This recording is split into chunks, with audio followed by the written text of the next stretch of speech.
Now, your latest headlines and 7 First Alert forecast from 7 Action News. Sponsored by Henry Ford Health System. All for you.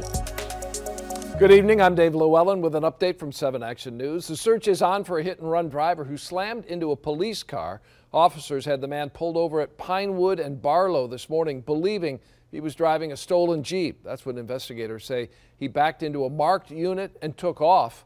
The officer's in temporary serious condition at the hospital. It's a waiting game for thousands of GM workers whose jobs are in jeopardy. As of today, the deadline is officially passed for the 18,000 employees recently offered voluntary buyouts. Now GM is deciding its next move. According to the Free Press, GM hoped to cut its workforce by 7,000 employees, but as of right now, it's unclear if that goal was met. The Detroit public school system may need another bailout to deal with aging schools. Moody's Investor Service says the issue poses a threat to the city's revitalization. The schools have $500 million in capital needs and deferred maintenance. That could explode to $1.5 billion by 2023 if it's not addressed.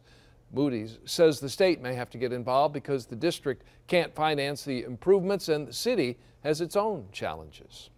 Here's Chief Meteorologist Dave Rexroth now with a check of your 7 First Alert forecasts. A little tiny bit of snow trying to come through the cold here from the north. It looks like it probably arrives in a little minor fashion here early in the morning. So if you're out and about this evening, it's best travel weather we've got. Roads are dry.